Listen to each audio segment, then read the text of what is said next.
शेतकऱ्यांच्या प्रश्नावर विरोधकांच्या संघर्ष यात्रेला सुरुवात झाली आहे। चंद्रपूरमधून ही यात्रा सुरू होतीये। त्यासाठी काँग्रेसचे प्रदेशाध्यक्ष अशोक चव्हाण यांच्यासह विरोधी पक्षाचे नेते नागपूरहून चंद्रपूरला रवाना झालेत। शेतकऱ्यांना कर्जमाफी, शेतीमालाला योग्य दर, वाढलेली महागाई या प्रश्नांवर ही संघर्ष यात्रा काढण्यात येते। काँग्रेस, राष्ट्रवादीसह शेकाप, रिपब्लिकन पक्ष, कवाडे गट, समाजवादी पक्ष, MIM आणि युनायटेड जनता दल या संघर्ष यात्रेमध्ये सहभागी होणार आहेत। चंद्रपूर जिल्ह्यातून सुरू होणारी ही यात्रा यवतमाळ, नागपूर, वर्धा, अमरावती, हिंगोली, परभणी, औरंगाबाद, पुणे मार्गे 3 एप्रिलला मुंबईत पोहोचणार आहे।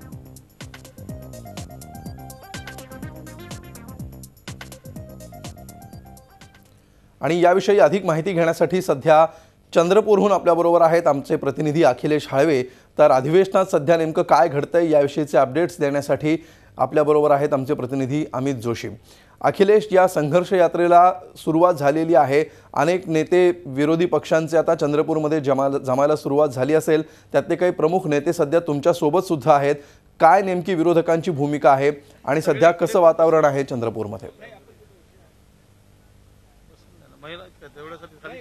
अमोल, संपूर्ण शेतकऱ्यांना कर्जमाफी हवी या मागणीकरता ही संघर्ष यात्रा आजपासून सुरू होते आणि सगळ्या राज्यातले महत्त्वाचे नेते सर्व पक्षांचे या सर्व मागणीवर एकवटले आणि इथून चंद्रपूरहून संघर्ष यात्रा निघणार आहे। एकूणच स्वरूप कसं असेल, किंबहुना कशा प्रकारे हा शेतकरीच्या कर्जमाफीचा मुद्दा हे सर्व रेटणार आहे यासंबंधी बोलण्याकरता आपल्यासोबत विजय वडेट्टीवार जे स्थानिक आमदार आहेत आणि विधान परिषदेत सातत्याने त्यांनी हा मुद्दा उपस्थित केलाय।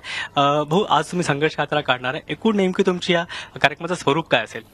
नाही, या राज्यामध्ये मागील 2 वर्षामध्ये 8,000च्या वर शेतकऱ्यांनी आत्महत्या केल्यात। या आत्महत्या केल्या हे सत्यता आहे, हे काही विरोधक म्हणतात म्हणून नाही, तर पार्लमेंटमध्ये या देशाच्या कृषी मंत्र्यांनी सांगितले एकूण आकडा 8,300 शेतकऱ्यांनी महाराष्ट्रामध्ये मागील 2 वर्षात आत्महत्या केल्या म्हणून हा आकडा वाढत चाललेला आहे। या राज्यातील शेतकरी कर्जबाजारी झाला, कर्जामध्ये मागील वर्षामध्ये उत्पन्न चांगलं झालं तर त्या शेतमालाला भाव नाही। मागील 3 वर्षामध्ये सातत्यानं ओला दुष्काळ, सुका दुष्काळ या परिस्थितीला शेतकरी सामोरं जातोय आणि या सगळ्या परिस्थितीमध्ये जर रोज 7-8 शेतकरी आत्महत्या करताना आपण सगळेजण बघताय आणि एवढा मोठा आकडा आत्महत्यांचा असताना ह्या सरकारला जाग नाही।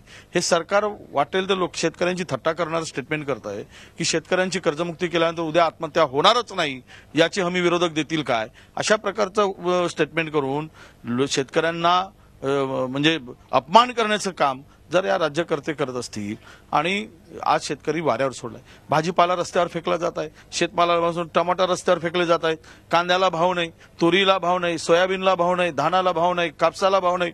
मागच्या 2 वर्षाच्या तुलनेत निम्म्यावर भाव आलेला आहे आणि ही सगळी परिस्थिती पाहिल्यानंतर शेतकरी कर्जाच्या खाईत डुबलेला आहे आणि आम्ही गेल्या 5 अधिवेशनामध्ये सातत्याने या शेतकऱ्यांच्या कर्जमुक्तीची मागणी करतोय, कर्जमाफीची मागणी करतोय। अधिवेशनावर मोर्चे काढले, शेतकऱ्यांचे लाखो लोकांचे शेतकऱ्यांचे मोर्चे काढलेत, तरी पण या सरकारला जाग आली नाही।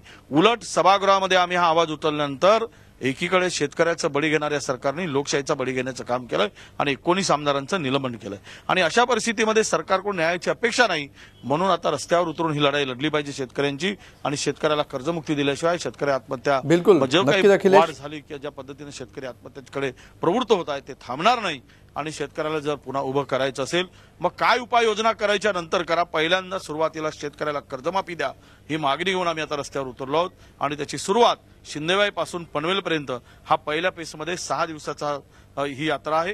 काँग्रेस, राष्ट्रवादी काँग्रेस आणि MIM समाजवादी पार्टी पक्ष बिलकुल आपण बघतो आहोत विरोधी पक्षांची नेमकी काय भूमिका आहे।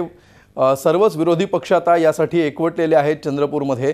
आपल्याबरोबर अखिलेश, तुम्ही असेच उपस्थित राहा। सध्या मुंबईमध्ये अधिवेशनात काय घडतंय याविषयी आपण अधिक माहिती घेऊया। आमचे प्रतिनिधी अमित जोशी सध्या आपल्या सोबत आहेत। अमित, आज नेमकं काय घडतंय अधिवेशनात? अपेक्षेप्रमाणे विधान परिषदेमध्ये संख्याबळ जास्त असल्यामुळे विरोधकांनी कर्जमाफीचा मुद्दा लावून धरलेला आहे। विशेष बैठक ही 10 ते 11:15 अशी विधान परिषदमध्ये आहे। तर सध्या याच कर्जमाफीच्या मुद्द्यावरनं सत्ताधारी आणि विरोधक यांच्यामध्ये वादावादी होत अर्धा तास हे कामकाज झाल्याने 15 मिनिटाकरता कामकाज तहकूब करावं लागलं होतं।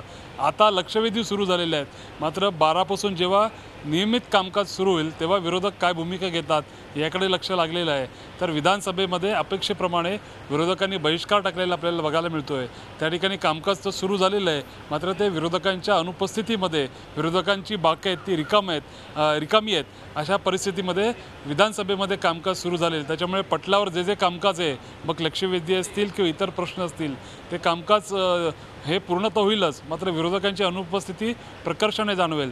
थोडक्यात विरोधकांचा ठसा या अधिवेशनावर पहिल्या दिवसापासून दिसत होता, तर आता अधिवेशनाच्या चौथ्या दिवशी सुद्धा कामकाज सुरू झाल्यावर सुद्धा विरोधकांचा ठसा किंवा विरोधकांचा प्रभाव या अधिवेशनावर पूर्णपणे जाणवत असल्याचं आपल्याला बघायला मिळतं आहे। विधानसभेमध्ये विरोधकांनी बहिष्कार टाकलेला आहे, तर विधान परिषदेमध्ये जेव्हा रेग्युलर कामकाज चालू होईल तेव्हा विरोधक काय कर्जमाफीचा मुद्दा लावून धरतात का कामकाज जे सुरू झालेलं आहे विशेष बैठकीच्या निमित्ताने ते पुढे असंच सुरू ठेवतात, हे बघणं महत्त्वाचं ठरेल।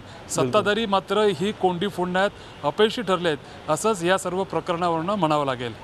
बिलकुल, चौथ्या आठवड्यामध्ये आता हे कामकाज कसं चालतं हे बघणं महत्त्वाचं असणार आहे। धन्यवाद अखिलेश हाळवे आणि अमित जोशी, तुम्हा दोघांचेही या सविस्तर माहितीबद्दल। झी 24 तास रहा एक पाऊल पुढे।